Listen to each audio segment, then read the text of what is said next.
السلام علیکم پیارے بچوں، آج کی ہماری کہانی ایک گوالے کی ہے۔ گوالا دودھ بیچنے والے شخص کو کہتے ہیں۔ ایک دفعہ کی بات ہے، کسی گاؤں میں ایک گوالا رہتا تھا۔ اس کا نام اکرم تھا۔ اس کے پاس 8 گائیں تھیں جن کا وہ دودھ نکال کر گاؤں میں فروخت کرتا تھا اور جو پیسے ملتے اس سے اپنی بیوی بچوں کا پیٹ پالتا۔ وہ ہر روز اپنی بیوی سے کہتا کہ میں زیادہ پیسے کماؤں گا اور ڈھیر سارے کپڑے جوتے خریدوں گا اور نیا گھر بھی بناؤں گا، پر کیسے کروں سمجھ نہیں آتا۔ وہ بولی، اکرم، جو بھی کچھ مل رہا ہے اس پر اللہ تعالیٰ کا شکر ادا کیا کرو، پر وہ خیال نہ کرتا۔ ایک بار گاؤں کے قریب واقع ندی کے پل پر کھڑا سوچ رہا تھا کہ کیسے ڈھیر سارا پیسہ کماؤں کہ اچانک اس کی نظر پانی پر پڑی تو اس کے دماغ میں ایک خیال آیا۔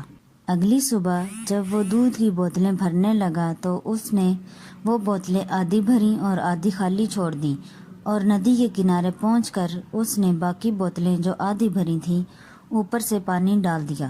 تمام بوتلیں پانی سے بھر کر وہ لوگوں کے گھروں کی طرف چل دیا اور جو رقم ملی اس سے وہ بہت خوش ہوا، کیونکہ دودھ میں پانی ملانے کی وجہ سے کچھ دودھ اس کے پاس بچ گیا تھا، جس میں اس نے مزید پانی ملا کر ندی کے پار گاؤں میں دینا شروع کر دیا۔ اکرم کا لالچ بڑھتا جا رہا تھا۔ اب نئے کپڑے بھی آ گئے اور گھر کی حالت بھی پہلے سے بہتر ہو گئی، اور اب لوگوں کو بھی اس کی بے ایمانی سمجھ آنے لگی، تو وہ سارے مل کر اس کے گھر جا پہنچے اور بولے کہ اکرم، تم نے دودھ میں پانی ملانا شروع کر دیا ہے، ہم دودھ نہیں لیں گے۔ تو اکرم غصے سے بولا کہ دودھ نہیں لینا تو نہ لو، ایسا ویسا کچھ نہیں ہے، میں پانی نہیں ملاتا، میں اپنا دودھ ندی کے پار گاؤں میں بیچ دوں گا۔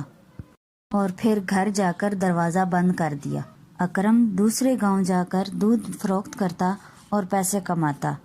ایک دن وہ گاؤں سے واپس آ رہا تھا تو اس نے سوچا کہ گھر کا کچھ سامان لیتا جاؤں، چنانچہ اس نے کچھ چاول لیے، دالیں لیں اور انڈے خریدے اور گھر روانہ ہو گیا۔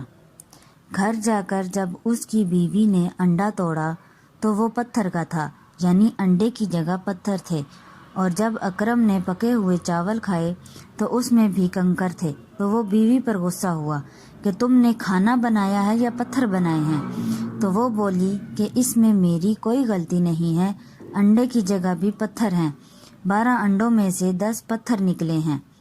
تو اکرم غصے سے آگ بگولا ہو گیا اور جن دکانوں سے سامان لایا تھا وہاں جا کر جھگڑا شروع کر دیا کہ کیسا سامان دیتے ہو، انڈوں کی جگہ پتھر دیے ہیں اور چاول میں کنکر ہیں۔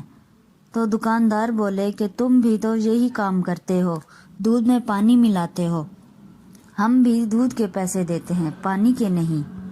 اکرم وہاں سے بڑبڑاتا ہوا گھر کی طرف چل دیا۔ گھر آتے آتے راستے میں گھنا بادل چھا گیا اور بارش ہونے لگی۔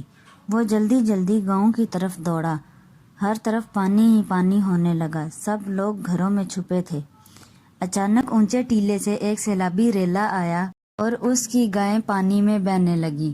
وہ زور زور سے مدد کے لیے چلانے لگا کہ مدد کرو، کوئی میری مدد کرو۔ لوگوں کے آنے تک اس کی گائیں پانی میں بہہ گئیں، بس 2 ہی بچی تھیں۔